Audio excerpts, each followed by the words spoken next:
En banlieue de Kigali cet après-midi, ce trentenaire vient visiter sa nouvelle usine. Deux immenses entrepôts qu'il vient d'acquérir. Ici, au fond, on va mettre des chambres froides. On va stocker nos matières premières brutes. À côté, on va mettre les piments frais après triage. Là, on va mettre toutes les machines et ici, les produits finis.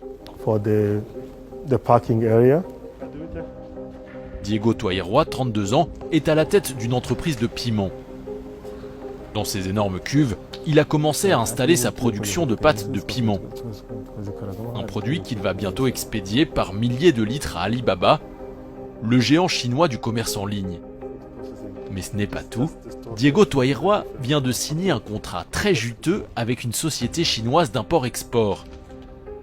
Un contrat de plusieurs centaines de millions de dollars pour l'exportation de piments secs. Quelques mois après la signature, Diego n'en revient toujours pas. Il y a encore peu, il fabriquait ses produits dans une petite maison-usine de la capitale rwandaise. Je ne m'attendais pas à tout ça. Bien sûr, au début, je voulais juste avoir ma propre entreprise. Mais je ne pensais pas que tout irait si vite, qu'on grandirait si vite. On a commencé en 2015, il y a à peine 5 ans, et maintenant on exporte en Europe, en Inde, en Afrique, et surtout en Chine. Au nord du Rwanda, à 3 heures de route de Kigali, la région de Rulindo. À perte de vue, les collines verdoyantes qui font la renommée du pays.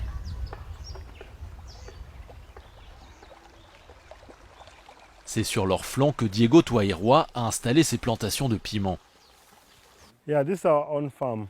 Tout ce qu'il y a ici est à nous. Au total, nous avons un peu plus de 250 hectares.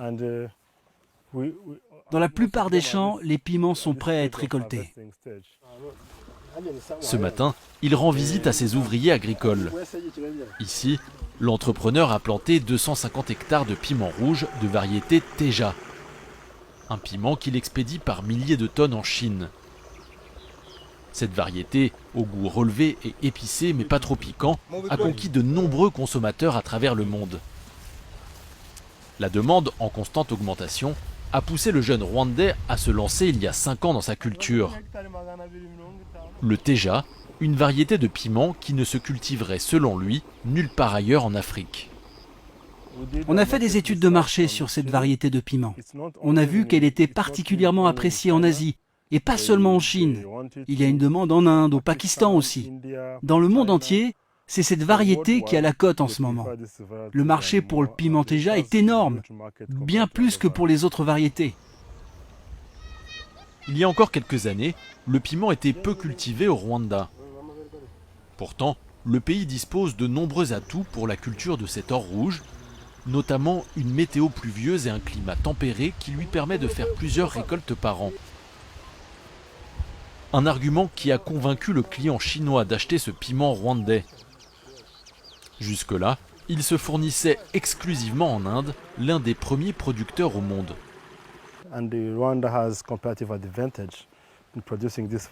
On a des avantages comparatifs par rapport à d'autres pays pour produire cette variété. Le climat du Rwanda nous permet de produire toute l'année. De plus, ce type de culture nécessite énormément de main-d'œuvre et ici, nous avons une main-d'œuvre bon marché. On peut donc rivaliser avec les autres pays producteurs.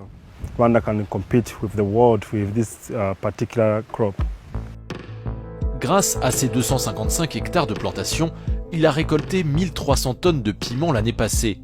Des piments vendus entre 2000 et 2500 francs CFA le kilo. Un prix quasiment fixe tout au long de l'année. Il n'y a pas de grande variation de prix suivant les saisons. Avant la saison, le prix est fixé avec nos clients. On sait aussi la quantité qu'on va leur vendre. Ça fait que notre business est stable. Grâce à ces prix fixes, on peut facilement faire des projections et des business plans. La quasi-intégralité de sa production est exportée vers la Chine. Au total, il doit fournir à son client chinois entre 10 000 et 50 000 tonnes de piments chaque année pour un montant qui peut aller jusqu'à 100 millions de dollars. Fournir une telle quantité de piments Un défi colossal pour celui qui, il y a quelques années encore, cultivait des tomates et des pastèques sur une petite plantation. Ingénieur agronome formé au Rwanda, Diego Twairwa aurait pu, à sa sortie d'école en 2012, travailler pour le gouvernement ou des multinationales de l'agro-industrie. Pourtant, il décide de se lancer à son propre compte, convaincu que l'agriculture est un secteur porteur dans le pays. Grâce à ces préfixes, on peut facilement faire des projections et des business plans.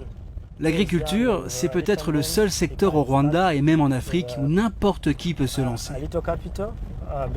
Il suffit d'un peu de capital seulement.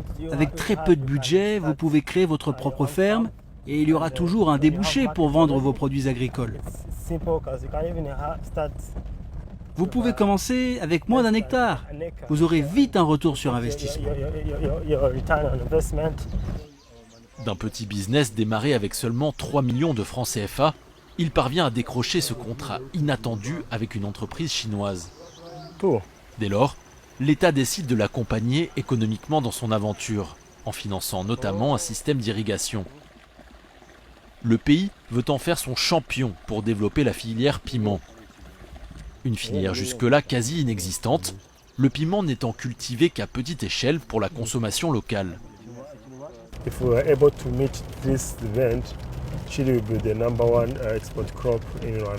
Si on parvient à satisfaire la demande de notre client chinois, le piment deviendra la première culture d'exportation au Rwanda. Ce serait bon pour le pays. On connaît le Rwanda pour son café et pour son thé, mais il faut des alternatives à ces deux cultures. Le piment va apporter beaucoup de revenus au pays et contribuera à augmenter nos exportations et ainsi équilibrer la balance commerciale. Selon Diego, son piment pourrait amener de l'emploi au pays, mais aussi des devises importantes, à l'instar de deux autres cultures, le thé et le café. À elles seules, en 2019, elles ont généré près de 160 millions de dollars en recettes d'exportation. Mais pour cela, il a un premier défi, remplir ses objectifs de commande. Direction Kigali, la capitale du pays. C'est dans son usine flambant neuf que Diego Twairwa stocke ses milliers de tonnes de piment rouge. Du piment qui sera envoyé vers la Chine. Ces piments, au préalable séchés pendant 3 jours puis triés dans les villages, vont être traités à nouveau. Chaque jour, des centaines de kilos de piments passent entre les mains expertes de ces trieurs. Les piments en mauvais état ou pourris sont jetés. Une étape longue et fastidieuse qui pourtant est très importante. En Chine, une partie de ces piments sera broyée pour être consommée comme épice, l'autre utilisée pour la médecine traditionnelle. Le client exige donc des produits avec 0 défaut.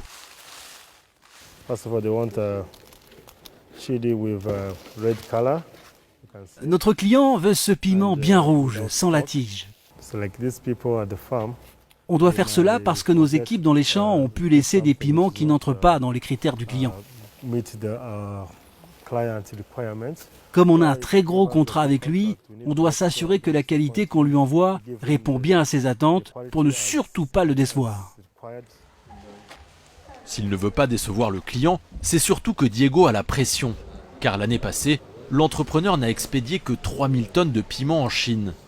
Un volume bien loin des 10 000 tonnes minimum qu'il est censé envoyer chaque année pendant 5 ans. La raison ? Une production fortement ralentie par la pandémie de coronavirus. En effet, en 2020, un confinement strict a freiné les agriculteurs dans leur travail. L'objectif numéro 1 est d'augmenter la production. On a pour objectif de mobiliser plus d'investisseurs pour avoir des financements et ainsi étendre nos plantations jusqu'à 2000 hectares pour être capable d'honorer nos commandes. Pour arriver à ces 2000 hectares, j'ai besoin au moins de 2 millions de dollars. Malgré quelques pistes, difficile de trouver des investisseurs prêts à mettre de l'argent sur la table dans un contexte économique et sanitaire mondial peu rassurant.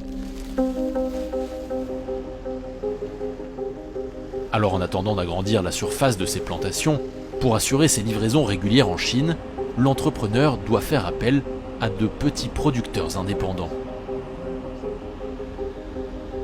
Régulièrement, Diego Twairwa sillonne les collines rwandaises à la recherche de nouveaux partenaires pour étendre son réseau de producteurs de piments.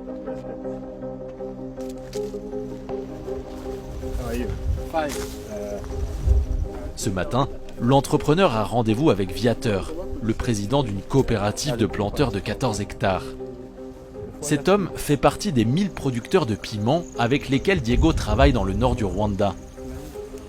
Des agriculteurs qui, il l'espère, vont lui permettre de fournir suffisamment de piments à son client chinois. Pour la première année de collaboration, il leur a acheté près de 2000 tonnes. L'année prochaine, il table sur 5000 tonnes.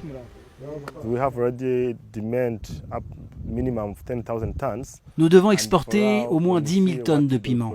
Et ce que je produis avec mes propres plantations n'est pas suffisant pour atteindre ce volume minimum demandé par notre client. Alors, pour remplir nos engagements avec la Chine, on doit engager plus de petits producteurs. Dans la région, les agriculteurs produisent majoritairement du maïs, des haricots ou des pommes de terre pour leur consommation propre ou pour vendre sur les marchés locaux. C'était le cas de Viateur il y a encore un an.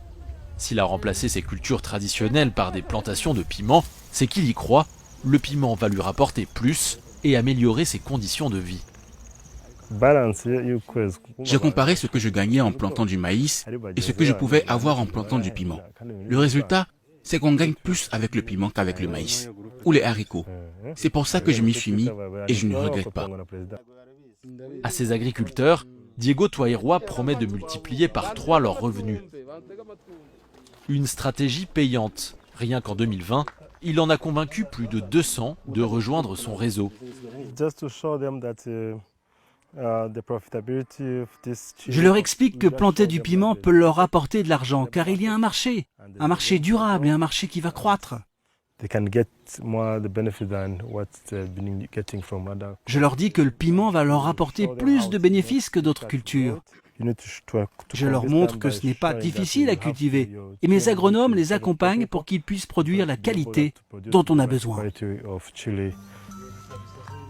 S'il parvient à relever tous ces défis, Diego Twairwa atteindra ses objectifs d'exportation fin 2021. Il permettrait aussi de développer toute une nouvelle filière, essentielle au pays pour diversifier son économie. Dans le futur peut-être, les vertes collines du Rwanda seront teintées de rouge.